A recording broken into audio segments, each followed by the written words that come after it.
sports are really important vehicles for relationships. We have purpose. We have a why. We bring people together. We connect. I feel like God is our greatest supporter and our greatest coach. Welcome to Sinai Temple. This is Rabbi Erez Sherman and Rabbi on the Sidelines. We are here to speak about the intersection of sports and faith. This week we are in for truly a treat. Two-time NBA All-Star, four-time NBA rebounding champion with the Chicago Bulls, Andre Drummond. Hello. We are at Sinai Temple, and, you know, we talk about how to make world peace. And the fact that we have a Yukon Husky talking to a guy from Syracuse, there can be peace in this world, Andre Drummond. What do you think? You know what? I'm still a little hurt about those losses that we had against Syracuse, but we'll bring it in. There we go. There we go. We're going to talk about a little about Yukon, Coach Calhoun, and how he had the impact in your life as well. Awesome. But you have such an inspiring story because you have God-given talent, meaning height, meaning strength. There's some natural talent in terms of becoming a four-time rebounding champion, often compared to Dennis Rodman and the Pistons of old. But how do you take natural given talent and size and actually actualize that potential on a basketball court? So, funny story about me is I've been this height since my sophomore year of high school. I was 6 foot in the 5th grade. You know, I was always big, and then growing up till my sophomore year of high school, I became 6'10", what I am now. Sophomore year of high school? Yeah, I was 6'10", and, you know, it was a little difficult for me growing up because I was a little clumsy. I used to fall a lot. I was never coordinated until later on in my life. And, you know, when I got to high school, it's just something you worked for. Mm-hmm. And so reading about you and really the inspiration of your mom, but also your uncle Phil, right, that he saw something in you that you could take this natural height, this clumsy natural height, and make something of it. Share about your relationship with Uncle Phil and how he saw the potential in you and what that looked like. Yeah, so my Uncle Phil gave me the basketball from the moment I was born. He said, "You're going to the NBA." And he kept his word. You know, it's a guy that's been on me from day one. He made me work as hard as I work. Just somebody who I really look up to as a father figure. And what did that look like on the day-to-day level? Was it just playing middle school basketball? Was it AAU? When did you realize that you could do what your Uncle Phil wanted you to do? It took me till, I would say, like freshman year of high school when I became the number one player in my state. And then that summer I became the number one player in the country. And it was kind of like a aha moment. Like you finally get to, like, all the coordination started coming into play, and I started becoming the basketball player that he saw and that I always thought I was too, and made it to where I am today. And so who was the best person you played with in high school or against in high school? Ooh, the best person I played against in high school. Who do you think? There's a lot of guys that who do you think? Shabazz Muhammad was definitely one of the best guys I played against in high school. Played with Chris Dunn, Freddie Wilson, Tavon Allen, my guy Mike Bornasian, one of the best guys I've played with in high school as well too. Shout out to Mike. And let's take you now to your high school, into your recruiting process. First, we're actually going to show a clip of something that you did in the Big East tournament, Madison Square Garden. And before we do that, I want to ask you, what is it like to play, basically, I know we're talking in the chapel right here, but the mecca of college basketball, Madison Square Garden on the Big East stage? Man, playing in the Garden there's nothing like it. Like the moment you step on the floor, you feel like you have to be great. Like you don't want to ever take that moment for granted to be on that historic court. And so we're going to see a highlight right now of what you threw down a jam in the Big East tournament. And I want you to go back to that moment, try to remember it, and what was that like there, and what did it mean to your team? Let's hear that clip. Thought he was fouled, though. And here I remember this play, too. Boy, Giffey's been tremendous. You know, without Boatwright, Giffey's got to step in. He's not gotten always consistent minutes for this Yukon team. Here's Napier spotting a three. Drummond throws it down! Drummond throws it down. You're on the court. What does that adrenaline feel like when 20,000 people are standing because of something that you did right there? You know, this is the fourth time we played Syracuse, and that game was just so intense. That was the first time we were ever up against them throughout the season. You saw, by the way, 37-31 on there. That was not the final score. It was not the final score. We lost. We still ended up losing, but just the energy of that game and just the rivalry we had throughout that year. You know, every game we played was close, and you know we always couldn't come out on top with the win. So that specific play, I remember just really just uplifted our whole team. I did it in front of my mom, like she was like 4 rows up, so I was looking at her when I made the dunk too. So it just was an incredible feeling. And so that was when you got to UConn, literally before you went to the NBA. But let's go backtrack a few minutes to your recruiting process. Most people get recruited by all these major colleges. I'm assuming you get all the mail, I guess, in 2011, also email. But that wasn't your story. You were going to go to a prep school and then go to college. But instead, you were one of the first athletes around to commit to a college. Online. On Twitter, everybody. That's so crazy. On Twitter. So tell us about that piece, and then I want to ask you about something else. Okay. So my decision to go back to prep school is because of my best friend, Mike. He and I decided that after we graduated, we wanted to play one more year together. We never played in our high schools together. We always played AAU together. So he, myself, and our boy Chris Dunn, who plays for Portland currently, Portland Trailblazers, we were like, all right, we're going to go to Wilbraham and Munson together, and we'll all go our separate ways after that. Mike and I went to a fair, and I think it was like 8 p.m. My mom gives me a phone call, says, hey, I need you to come home. We're having a family meeting. That was your curfew then, right? 8 o'clock? Yeah, around that time, that was my curfew time. So me and Mike, he takes me back home. I said, I'll see you tomorrow because school started in like a week, so we're getting ready to go to school. And I get to the house, and my whole family is just like lined up into my basement. And I'm looking around, I'm like, what's going on? They're like, we want to talk to you about your future. I was like, future in what? It's like in basketball.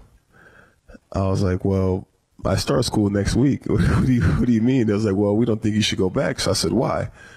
It's like, we think it's time for you to take your game to the next level. It's time for you to play with better players. You've done everything you're supposed to do in high school. I've been Gator Player of the Year, the MVP, champion. I've done it all. So you've done it all. You have nothing else to prove on the high school level, and so you commit to Twitter. And back then, I saw videos that it was hard to actually reach coaches back then. But obviously, when the world finds out, you want Coach Calhoun to also find out. And I believe he was on a camping trip. He was on a camping trip. So he calls you, and what does Coach Calhoun say? Hall of Fame coach. Yeah. So when I finally got a hold of Coach Calhoun, he calls me. He says, "Are you serious?" I said, yes. I just tweeted it to the whole world. This is no taking it back. Yeah, this is not a joke. I have to live with this. And he's like, all right, well, I have one problem. So I said, what's that? He said, we have no more scholarships. I was like, okay. I was like, well, I want to play for you. What do I have to do? He's like, all right, give me till tomorrow morning. So I wait till morning. He calls back. He says, you know, there's a guy on our team we just gave our last scholarship to. We can take it from him and put him on financial aid and give you the scholarship if you really want to do that.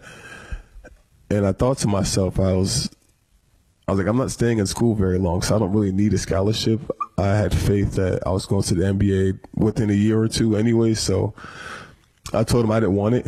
The scholarship actually was DeAndre Daniels' scholarship, and he's actually one of my best friends to this day still, so I gave him that scholarship. I went to school, paid financial aid, played the year out, and went to the draft. So you said a word very quietly that you had faith that you were going to get into NBA. We're going to see a clip right now of you telling that story just a couple of years ago, that you literally gave somebody back a scholarship when the coach was going to give it away to that person because you had faith that something positive would happen. So we're going to see that clip about what it means to be a walk-on at UConn while being a Gatorade Player of the Year, and then we'll talk about that. Like, we have no more scholarships. We just gave the last one away to DeAndre Daniels because he just signed like 2 weeks before I made this decision. So DeAndre Daniels got the last scholarship. I was like, all right. He's like, well, we could put you on financial aid where you pretty much, you know, you'll pay a decent amount, but you have to owe it back whenever you leave. We know you're going to the NBA. We know you're going, so like the financial aid is not going to kill you that much. So that's tough. I'm like, all right, cool, we can do that. He's like, or we can, you know, take DeAndre Daniels' scholarship and make him pay. And I said no. I said I didn't want the scholarship. I was like, let him have it. Solid. I was like, I don't want that. I was like, I'll take the loan. To my mom, I was like, I'm going to, like, I told her to her face, I was like, I'm going to the NBA, so just suck it up for a year or however long I'm here. I was like, just take the loan. I know it's going to put us in a tough situation. Solid. We're going to be fine. So long story short, you know, I go up to campus, I get red flagged. You get a red flag because the NCAA is like, how is this guy a walk-on or the Gatorade Player of the Year? So talk about that faith that you knew inside before you even stepped on the court of Gamble Pavilion in Storrs, Connecticut. If you've never been there, go. Just not when they're playing Syracuse because it's often a difficult environment to play. It is. And how did you have that faith that you were already taking that next level after just a couple of months on the college campus? So the faith really built with my grandma. My grandma who's really brought me to the faith that I am now. Wow. And she's really taught me a whole lot about just believing in myself and just believing in God and, you know, just letting things happen the way they're supposed to. And every year before I went to school, we would do a prayer together just to just bless me for the year and just give me the faith and the knowledge I need to make it through the year. And with this moment when we were all together, you know, we prayed about it and we decided this is what was best. That's an amazing story right there, that before each year your grandmother would pray that whatever the outcome would be, it would be maybe not for the best, but the faith actually to go through whatever experience you were going to go through as well. And so this person that was going to get their scholarship taken away now becomes your best friend. Right. What was the gratitude on his end? And did he know that I don't think he knew. He didn't know. I don't think he knew. I mean, he probably knows now. I told this story publicly a few times now, but I never used to tell this story like publicly to people. I'll tell it like in passing, but never, you know, for the media. So I'm sure he'll see this eventually and he'll call me. Well, it's the first time that the rabbi's been called the media, so that's a lot of good faith there, Andre. Let's go to now the journey to Detroit. Because to be drafted in the NBA is one thing, right? It's everybody's dream. Many kids who are 13 years old sit in my office right here when they become a rite of passage, and I say, what do you want to be when you grow up? And they say, I want to be an NBA player. Love it. Not everybody, yeah, they love it too until their parents say, go get a job. But they have faith that whatever they do, they can actually do good at. You get to the NBA draft, you're the number 9th pick. In just a second, we're going to watch David Stern, the commissioner of NBA, call your name, and you slide right into the Detroit Pistons. So let's watch your pick in the NBA draft in 2012. The 9th pick in the 2012 NBA draft.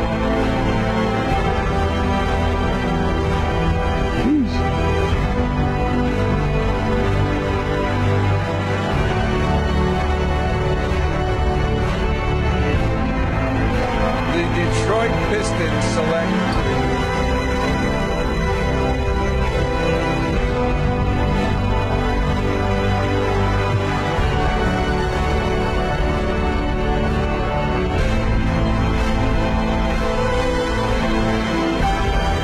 Andre Drummond from the University of Connecticut.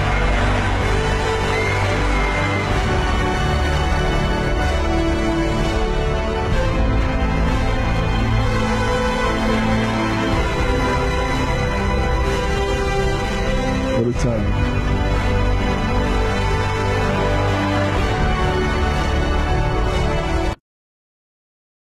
What does that feel like when David Stern calls your name and you are now a professional athlete? You know, every time I watch that video, I get emotional because I remember the feeling every single time I watch it. It was that moment where I knew my life was about to change forever. And I knew for my family it was such a big deal, you know, to make it this far. I don't think anybody from where I'm from has made it as far as I have even to this day. So to be able to do that for my city, do that for my family, it's all just like in a rushing feeling of emotions. And leading up to that point, right, you don't have a choice where you go. You obviously worked out with different teams, and there was a possibility that you might have been in the first 8 picks, but you slide right into there. When you now realize that you're a Detroit Piston, what is your role in that organization as they're trying to win championships again? It was definitely different. When I got to Detroit, they were a team that was rebuilding their team. They're trying to become young again, so they're getting rid of a lot of their old guys. And when I came in, I just had a mindset that I wanted to be the best player I could be. I didn't want to be a statistic where I, you know, only made it through the first 2 or 3 years. So we've heard of Darko, right? Huh? We've heard of Darko. Yeah. You're not him. He's not sitting in this chair. No. But yeah, just true faith, and it's a blessing to be where I am today and be able to do what I do. And so how do you find the role that you're going to play on that team, right? So there's a lot of been written about you that you're a traditional center in a league that doesn't have those anymore. Right. Most centers who are 7 feet tall are shooting three-pointers and dribbling up the court. But you're in the paint, battling, 4-time NBA rebounding champion. Rebounding is not a natural thing. You have to follow that ball and find it. Right. Is that a natural skill? Did you work at the rebounding? What are the 3 or 2 magical gifts that you need to grab that ball outside of 10 people on that court? So it's funny, the rebounding knack came at a really young age, but I didn't know something I was good at until I got to the NBA. When I got to the NBA, I called my high school coach. I said, "Coach, what do I need to do to stay? Like, I'm here. Like, what do I have to do to stay?" He's like, "Well, you need to find a part of your game and master it. Be the best at that thing." So we're going through the list of stuff. I'm like, I'm playing on a team who is really trying to rebuild right now. You know, who do we have on our team? So I'm looking at our roster. We got guys who's shooters already. We have guys who are on the wing. And when I was younger, I played on the wing. I was a small forward. So it was a little tricky for me too. So when I really got to it, it became blocking shots, rebounding, and being good on defense with my hands. And I chose rebounding. I was like, rebounding's not pretty. I don't see guys going out there for, 20 or 15 rebounds every night. Everybody wants 30 points. I was like, what about the guy that's cleaning up the mess?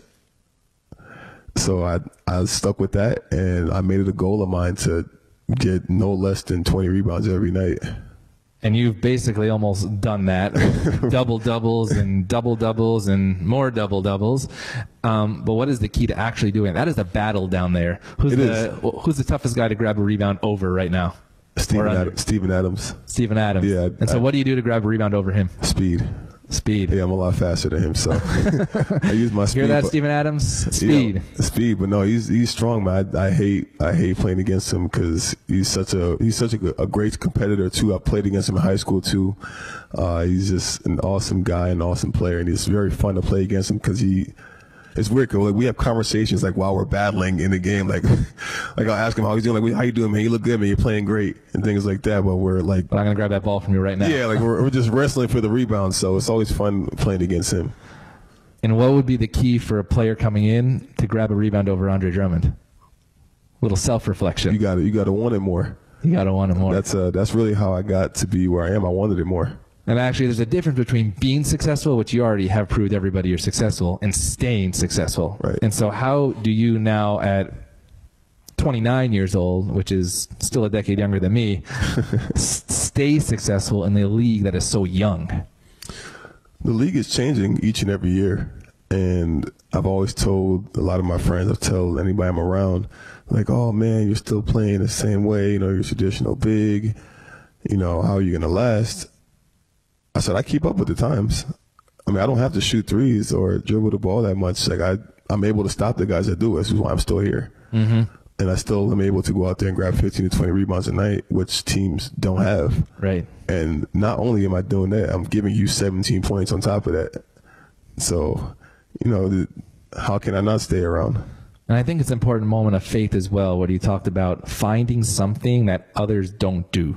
Right. Because it's so easy. I just read a book by John Wooden and Andy Hill, who's be quick, but don't hurry, right? You talked about speed, but if you go too fast, you just fall over. You said when you were younger, you were clumsy. Right. But if you're quick and you don't hurry, that is when you sort of find that perfect balance right there. Absolutely. And so the NBA is also, it's not just about what you do on the court, but as important for this country, sports is a unifier of people, of different people. And what you've done tremendously is give off the court as well. We're going to see a clip of what you did, and you're with the Cleveland Cavaliers during Thanksgiving. And we'll talk about how you got involved with that philanthropic effort, that it's not just about taking care of your family, but it's about taking care of our community. Don't want to waste no time, no lies, you and I. Too bad my life, bad love and crime. Girl, I ain't tryna waste that. Real love hard to find, man, I really hate that. It's like tryna find a needle in a haystack. Where you at? It's like seeing through the window when you make that. See me roll together, van a white pack, big jet. My just on my mind like a buzz. I mean, we got the line down the street. This man is handing out Thanksgiving meals, and people can't get enough.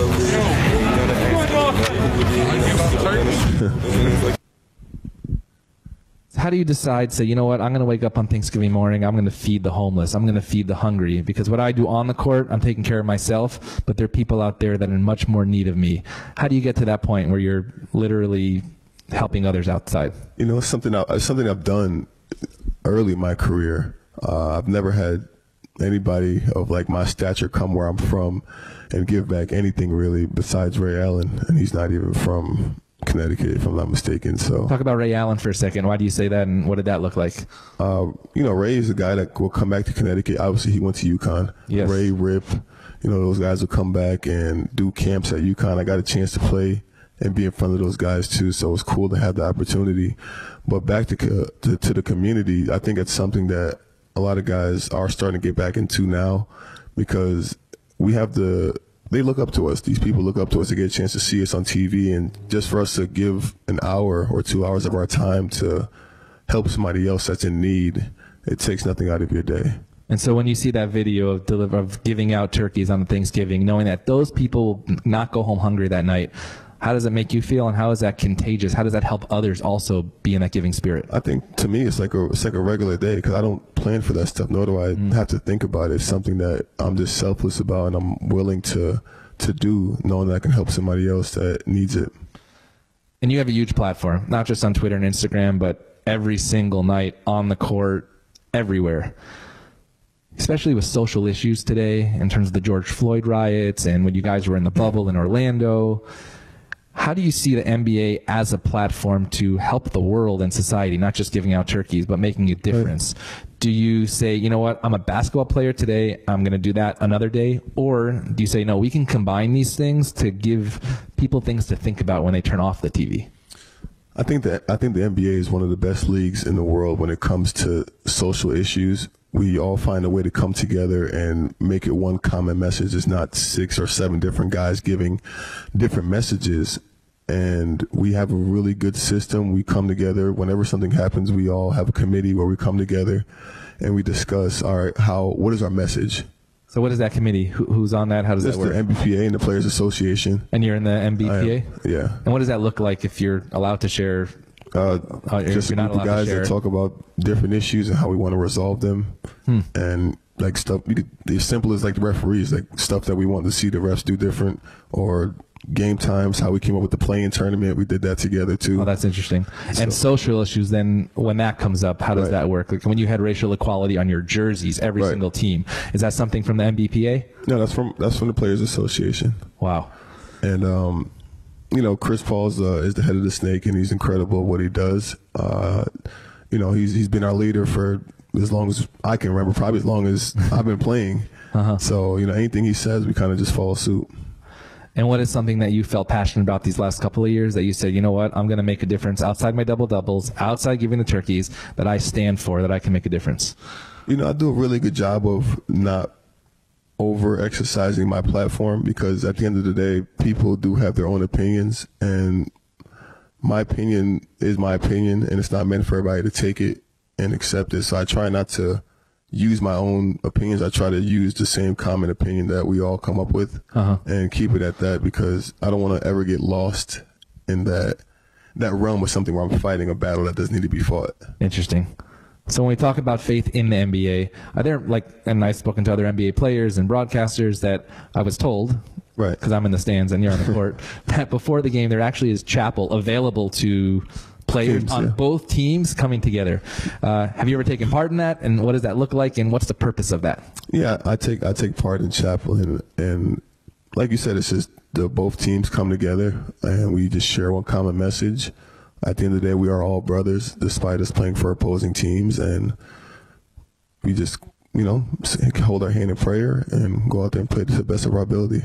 It's interesting when we talk about prayer and faith in sports, because often, say you have a triple-double and you go on with Ernie Johnson after and you say, I thank God for this. But the question is Steven Adams saying, I thank God for Andre Drummond actually beating me? It doesn't usually happen that way. No. So it's more of the idea of gratitude than thanking God for the actual thing that actually happens. Have you seen other moments of faith in the NBA, either in the huddle, in the locker room, that have brought people together in difficult times, or actually even good times as well? Yeah, I think Milwaukee does something really cool after all of their games, where win or lose, they come to the middle of the floor as a team and they say a prayer. And I think they invite the other team as well, too. I actually went into one of their prayers one time, too, and I thought it was really, really cool that they do that to show their faith despite winning or losing. So the Bucks do that after every game? Yeah. Wow, with Andre Drummond in the middle, even though we're in different jersey. Whenever we play that, I go into their huddles. That's awesome.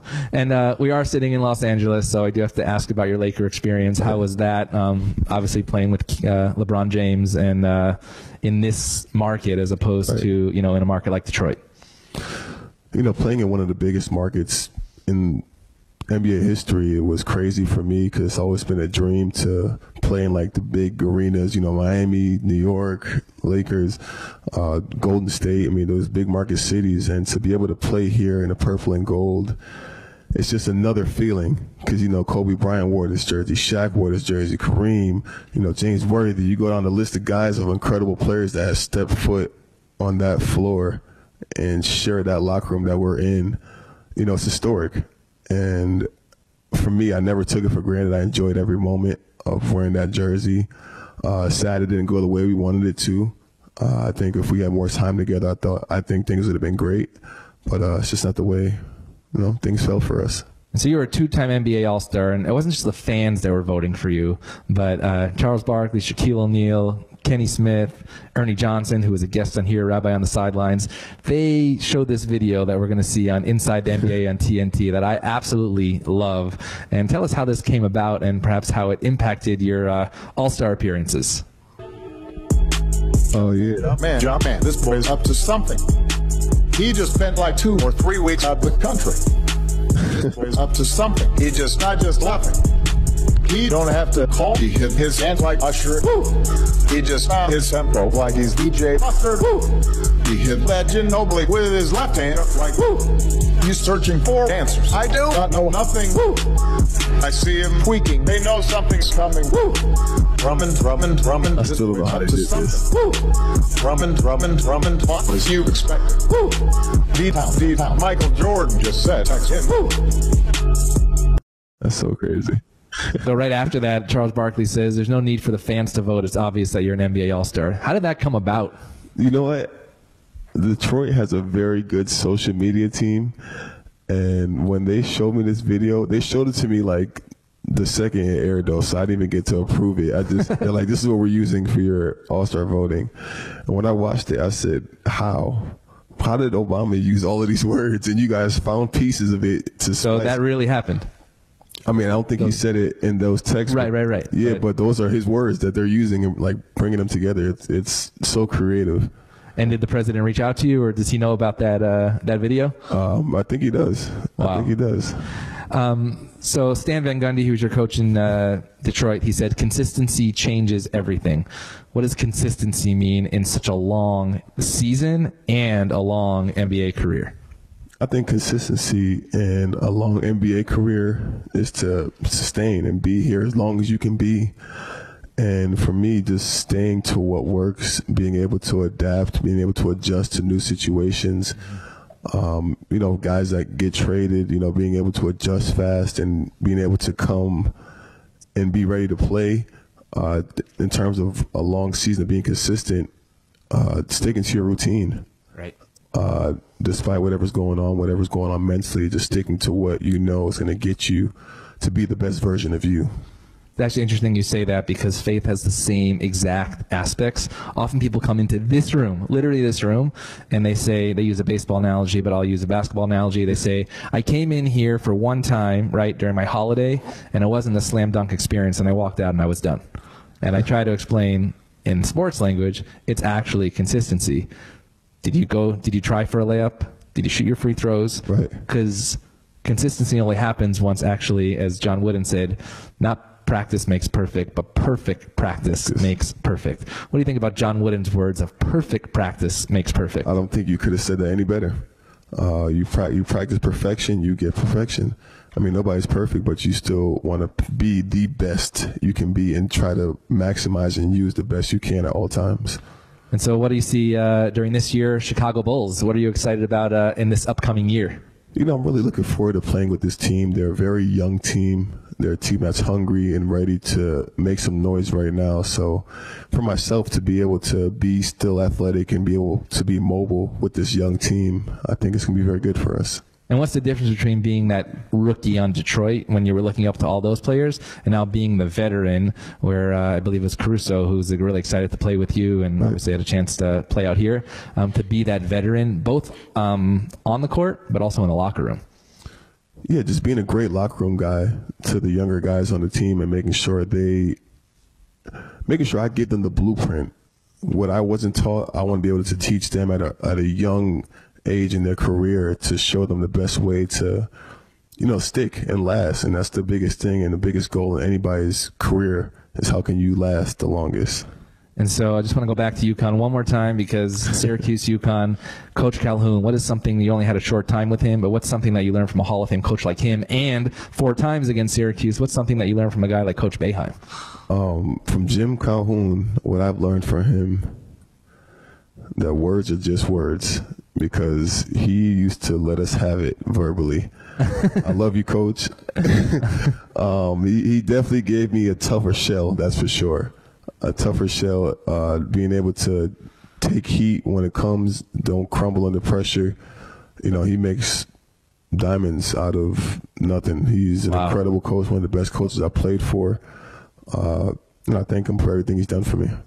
And what about from somebody like a Coach Boeheim, a Hall of Famer on the other side, who's basically done the same thing as well? Jim, I've got a chance to be around him with USA Basketball. Right. So just his basketball mind and what he knows about the game and the ins and outs, probably the best zone I've ever seen to this day still. I don't think I've ever seen anybody perfect the 2-3 zone the way he has. He's just an incredible coach, and I'm happy for what he has going on.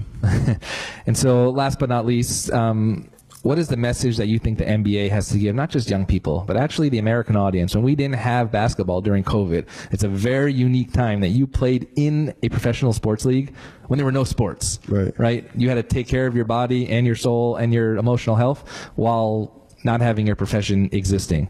Sports brought back this country. Sports brought back people in their faith. What did sports coming back mean to this country, and what will the NBA mean this coming year as people begin to gather again? Yeah, so being able to play during the pandemic was kind of crazy for us because it felt like we were playing a scrimmage every night because there was no fans in the arena. All we had was the staff, and we just found ways to make it the best. I think the respected arenas did a really good job of making it feel like home games for the team and making it as fun as possible despite a really rough time. And now that things are starting to become a little bit more normal now, you start seeing more and more people come out, going to all the sporting events, concerts, and all those things are starting to feel a little bit normal. So for me, I'm happy about that because it's starting to feel like life is getting back to what we used to know. So we are honored that Andre Drummond, 2-time NBA All-Star, 4-time NBA rebounding champion, friend of Rabbi on the Sidelines and Sinai Temple, has joined us here. Connecting intersection of sports and faith. We're excited to follow Andre's career in Chicago, and when he comes out here playing in the Crypto.com arena against the Lakers and Clippers, we'll visit him, and hopefully he'll visit us at Sinai Temple. So great to have you, Rabbi on the Sidelines. Have a great week.